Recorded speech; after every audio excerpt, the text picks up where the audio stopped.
ये मोकाटेरियन है, न वेजिटेरियन है, नॉन वेजिटेरियन, मोकाटेरियन है। क्या जिस चीज़ पे लगता है मोदी जी को अटैक कर सकते हैं अटैक करेंगे, जिस पे लगता है अटैक कर नहीं सकते और चुप बैठ जाते हैं। ये लोग जानता है कि मोदी जी का स्ट्रेंथ है राष्ट्रीयता, तो इन्होंने चालाकी से क्या कर दिया, इंडिया समथिंग समथिंग करके कर दिया है। तो अब ये कहेंगे हम भी तो भारत के बारे में बात कर रहे हैं। ये साजिश है, मोदी जी के स्ट्रेंथ पे ही, मेन स्ट्रेंथ पे अटैक आ रहा है। इस देश के अंदर जयचंदों की कमी नहीं है। ये 2024 बहुत महत्वपूर्ण साल है हिंदुस्तान के इतिहास में।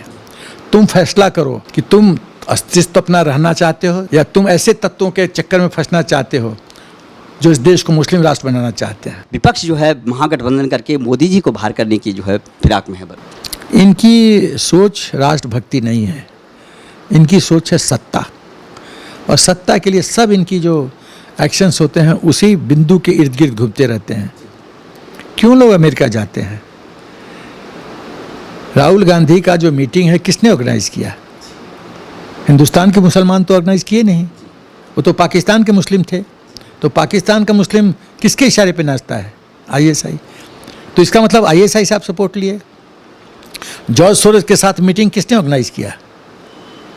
खालिस्तान जिंदाबाद का मीटिंग में किसने शह दिया?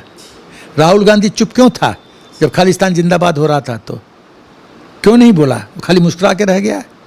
तो सवाल होता है कि ये पैदा होता है कि इस देश के अंदर जयचंदों की कमी नहीं है, और ये समझते हैं कि कानून इन पे लागू नहीं होता, ये कुछ भी कर सकते हैं, इनको कोई बाल बांका नहीं हो सकता है। दोस्त तो कई परिवारों, कई लोगों के सामने स्वच्छ एकदम साफ है, लेकिन होता क्या है?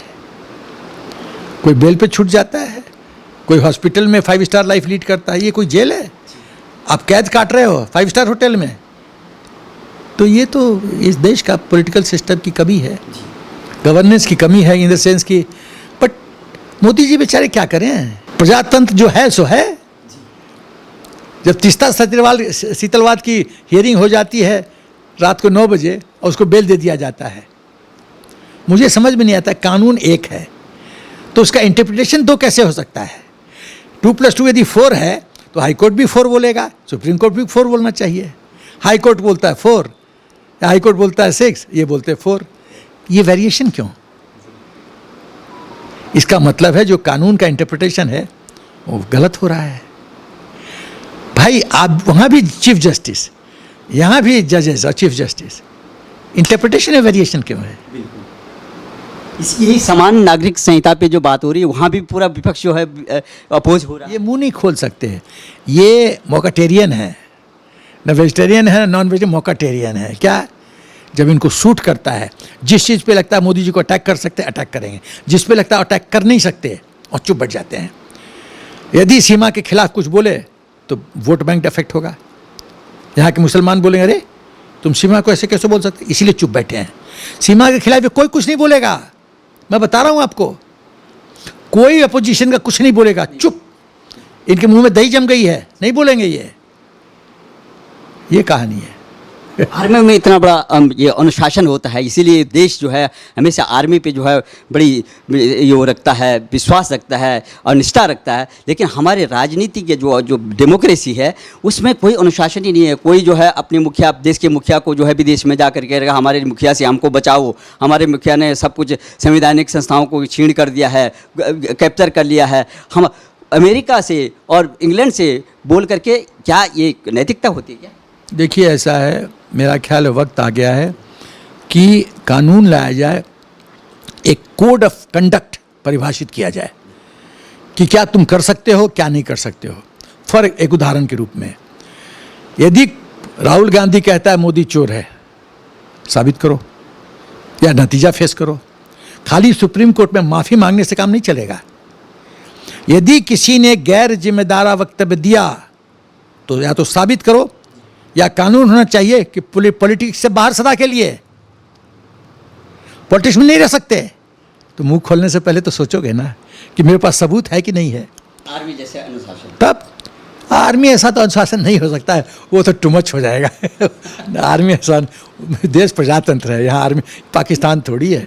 मामलों में, सेंसिटिव मामलों में, जो राष्ट्रीय मुद्दे के, राष्ट्रीय सुरक्षा के मामले, आर्मी रूल यहाँ मत लगाइए, ये प्रजातंत्र है। लेकिन मैं कहना चाहता हूँ ये डूज एंड डोंट्स, यदि कुछ करोगे तो उसके लिए अकाउंटेबल हो तुम बोलते हो मोदी जी चोर हैं, सबूत दो, साबित करो। अब नहीं तो पॉलिटिकल सिस्टम से बाहर, बैंड सदा के लिए। ये होना चाहिए, ऐसा है नहीं। मोदी जी ने बोला कि भ्रष्टाचार पे कोई भी कंप्रोमाइज़ नहीं होगा, जांच एजेंसियां काम करेंगे, लेकिन 26 आज दल जो है लगातार मीटिंग कर रहे हैं और आज उन्होंने एक नया नाम रख दिया इंडिया। तो आपको क्या लगता है एनडीए और यूपीए वर्सेज? इसमें भी चालाकी है। देखो ये जो ये लोग का थिंक टैंक है ना, वो भी काफ़ी डेविल लोग हैं। ये लोग जानता है कि मोदी जी का स्ट्रेंथ है राष्ट्रीयता। राष्ट्रीयता मोदी जी की शक्ति है, पहचान है, भारत माता की सुरक्षा। तो इन्होंने चालाकी से क्या कर दिया, इंडिया समथिंग समथिंग करके कर दिया है। तो अब ये कहेंगे हम भी तो भारत के बारे में बात कर रहे हैं। अरे तुम, अब ममता बड़े उछल उछल के कहती इंडिया जीतेगा, इंडिया जीतेगा। पहले वेस्ट बंगाल में तो शांति कर दो, पहले वेस्ट बंगाल में तो शांति लाओ।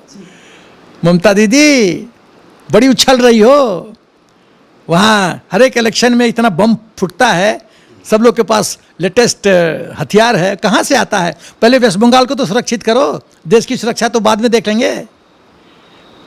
ये लोग खाली चिकनी चुपड़ी बात करना, कैमरे के सामने उछलना। अरे तुम्हारे पॉलिटिकल पार्टी के लोग सब करोड़ों में पैसा पाया जाता है, उसका तो हिसाब दो ना।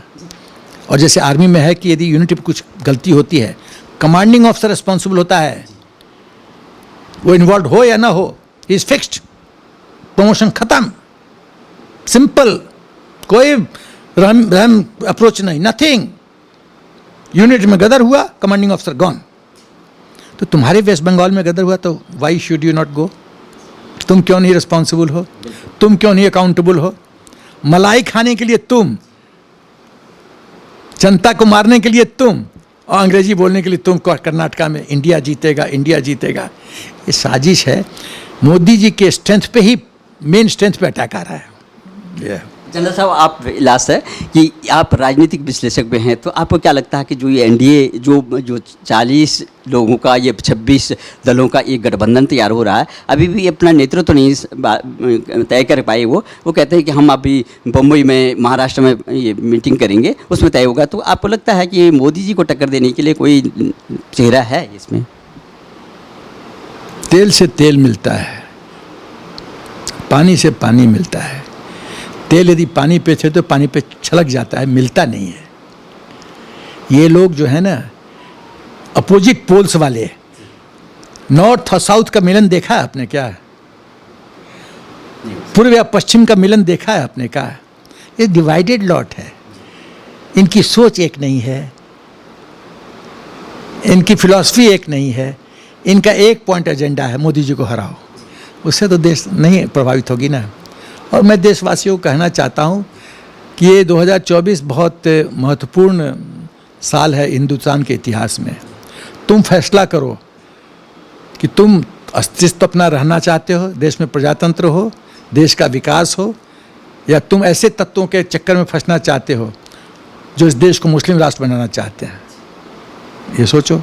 आपका क्या संदेश है सीमा हैदर का? क्या उसको इंडिया में रहना चाहिए या भारत वापस भेज देना चाहिए? देखिए, बहुत ऑप्शन है। मेरा ख्याल है बेस्ट ऑप्शन है कि हम उसको पाकिस्तान भेज दें। पाकिस्तान सरकार को करने दो जो क्या चाहती है, हम उसमें क्यों इंटरफेयर करें? भाई तुम्हारा सिटीजन है, तुम जानो। लेकिन सवाल पैदा तो यदि पाकिस्तान नहीं लेता है तो क्या? तो ठीक है, एक तो है कि परमानेंट आजीवन कारावास, दूसरा है कैपिटल पनिशमेंट, तीसरा है कुछ पीरियड के लिए जेल। अब सरकार फैसला करेगी क्या बेस्ट रास्ता है। बहू बना के रख सकते हैं क्या अगर नहीं पाया गया कुछ भी तो? साधारण। अरे नहीं, बहू बनाने का तो प्रश्न ही नहीं उठता। हम सांप को घर में नहीं पालेंगे। आप एक चीज़ बताइए, आप घर में बैठे हैं, आप देखते हैं कि एक नाग इंटर किया है, तो आप क्या रात को सोएंगे ठीक से कि सांप को, नाग को बोलेंगे के रूप में एक्सेप्ट करने का? No question. यदि ऐसा करेंगे तो जो 600-700 विषकन्या पाल रहा है एएसआई, सब भेजेगा हिंदुस्तान में और वो डसेगी हमारे पॉलिटिकल सिस्टम को। तो ये सब ये नहीं चलेगा। इनको इससे मुक्ति दिलाने की ज़रूरत है। और ये जो सांप, खुद तो नागिन आई है, 4 सपोलों के लेके आई है, वो ज्यादी नहीं होंगे क्या? वो ज्यादी हैं चारों बच्चे। तो फिर ये नहीं चलेगा। हम दुश्मन देश की औरत को यहाँ हम रखेंगे? क्यों रखें हम? ये क्या धर्मशाला है क्या जो मर्जी आके रह लो? ऐसा नहीं होता है।